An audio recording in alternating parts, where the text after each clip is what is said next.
The effect of the pandemic on us has actually been okay. I don't want to talk too much about it because a lot of people are really struggling out there, but for us, we've seen a really big increase in sales because people want to buy local, they want to love local, and they want to support Australian farmers, and we're farmers. So for us, it's been a big increase. Of course, we have food service channels like hotels and airlines, which has been decimated, but the retail side of the business in supermarkets has more than made up for that. The construction industry initially slowed down overall, and future projects have been delayed or put on hold, which means we'll likely see a larger downturn in 2021, which we're forecasting. Generally, the industry's been quite robust. However, there's been a sense of urgency in the industry to pick up what you can now. We've also seen larger companies dropping back into our sector. The pandemic's made us look at our structure in detail, ensure we're being as efficient as possible with our staffing. And it certainly made it harder to secure work, due to the additional contractors coming back into our field, and margins have become a lot tighter. Overall, the pandemic has created increased levels of demand across the packaging industry, particularly in Australia. Most of our customers and our customer segments are experiencing inflated demand. While we've seen some customers negatively impacted and the retail channel, for example, a bit slower to bounce back, we are starting to see even that recover. We've got some countries overseas that are in a longer lockdown period, so they're still seeing a significant fall in demand, but we are seeing a trend of when those countries come out of those periods that they do bounce back quickly in our industry.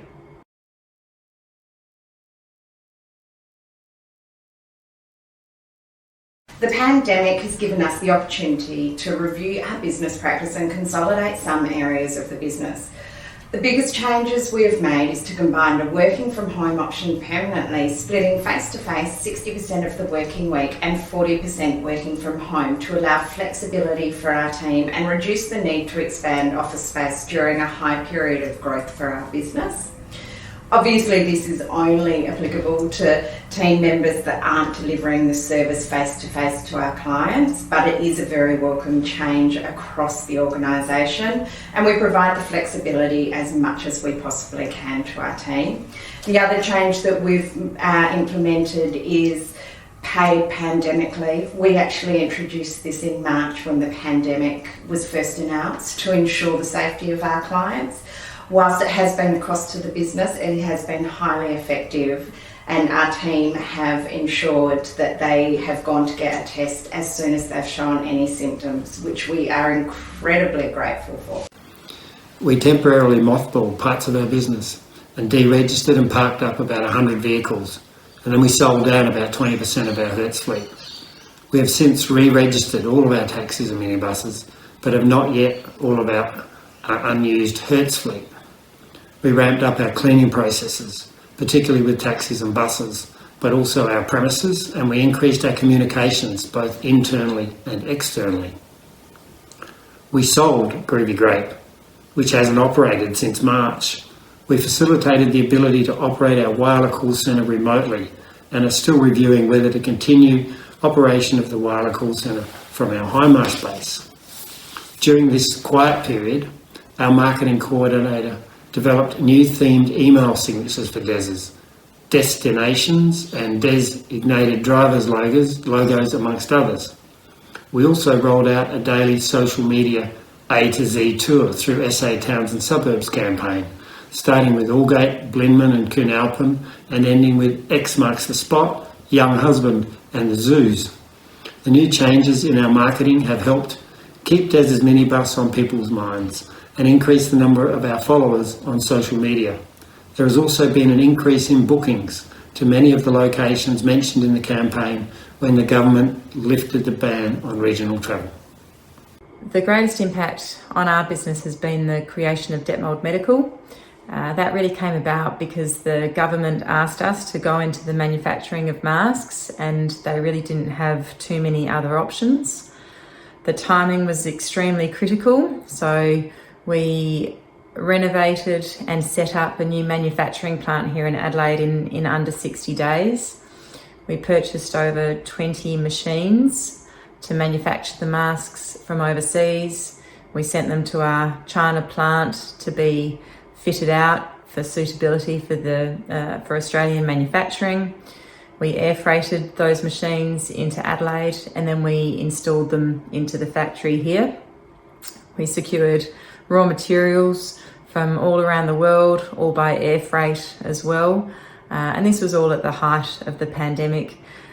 So we had seconded a team of people across from our business, from other parts of the business where we could take key people out to run the project.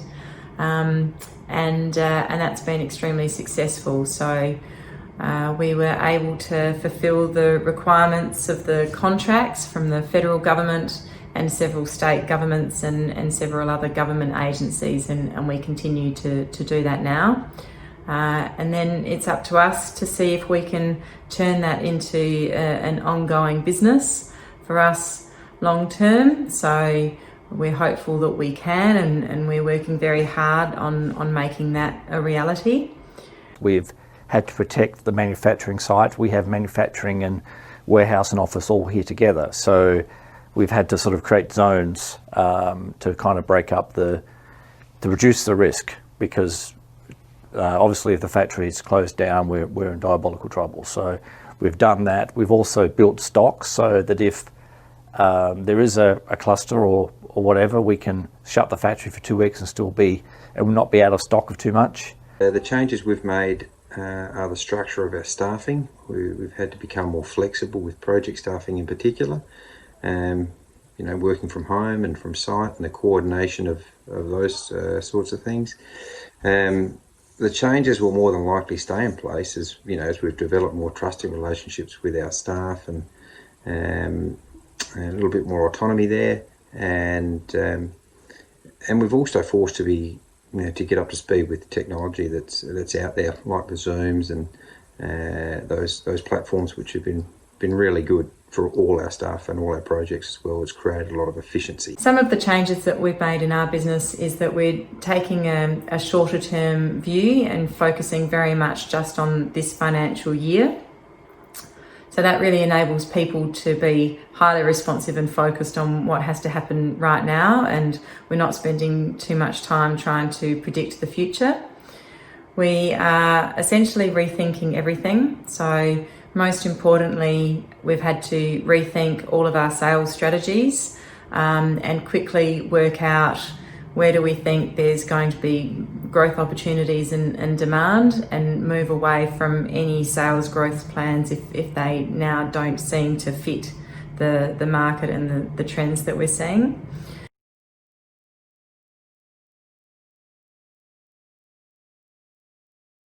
Not the most surprising, but definitely the most heartwarming has been the human compassion we have witnessed on a daily basis throughout the organisation. The support our team have shown to one another and the genuine concern to ensure that our clients have everything that they need and access to the support has been incredible. We've even had staff ringing each individual client to ensure that they had access to toilet paper and pasta. That was an initiative that they showed themselves, and all of our clients appreciated it. Our team is quite resilient and resourceful. Some of our Des's minibus drivers volunteered to repaint some of the interiors of our Adelaide offices whilst on JobKeeper. 2 of them proved to be very good painters. Interestingly, while most of our people were warriors, some were serious worriers. So we learned how to deal with a huge range of attitudes and differences. Coming out the other side as our business has slowly reawakened has been a very positive experience across the board. One of the things I think I've learned from the pandemic is that when you are truly all in the same situation together, that it really does bring out the best in people. People have really pulled together, not just here at Berenberg, but also with our customers and suppliers. there's been a concerted effort to keep things going, and we haven't run out of stock of anything, and despite all the panic buying, we kept the products going. People have to eat, and they're eating a lot more meals at home, and we've kept that going. So I think that what I've learned is that if there's a crisis, people will pull together. Probably the most surprising thing is the industry's ability to be flexible to ensure jobs are maintained. The construction industry has generally been inflexible with certain types of HR issues or industrial relations. However, I feel all of these sectors have worked really well and cooperated, for the greater good to ensure jobs are maintained within our sector and our industry.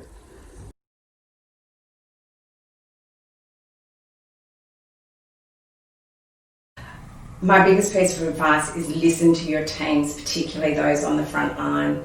They are our eyes and our ears, and they know exactly what's going on. Be flexible, hang in there, stay optimistic, lead from the front, communicate, get on top of the changing government measures as quickly and as smoothly as possible. Everything from COVID plans to COVID marshals. You really have to be willing to adapt and diversify really, really quickly. We were making decisions on an hourly basis to ensure the safety of everyone that we employed and all of our clients. The main advice I would give to others is to keep the lines of communication open with your staff and your clients. This has helped reduce a lot of anxiety for our clients and staff, and we've certainly learned a lot during this pandemic with being flexible and communicating well with all. Being agile and looking for opportunities in times of uncertainty, I think, can lead to really positive results. So this time has actually been really rewarding for us, and it's ensured that our executive team and the leaders within our organisation have been able to lead with confidence, and it's brought us all closer together and to trust each other. The advice that I would give to other leaders is to keep your teams focused on getting the job done and keeping the sales going, and to get refocused on whatever the new growth paths that you've chosen are. And there are definitely opportunities out there, and now's a good time to grow a business.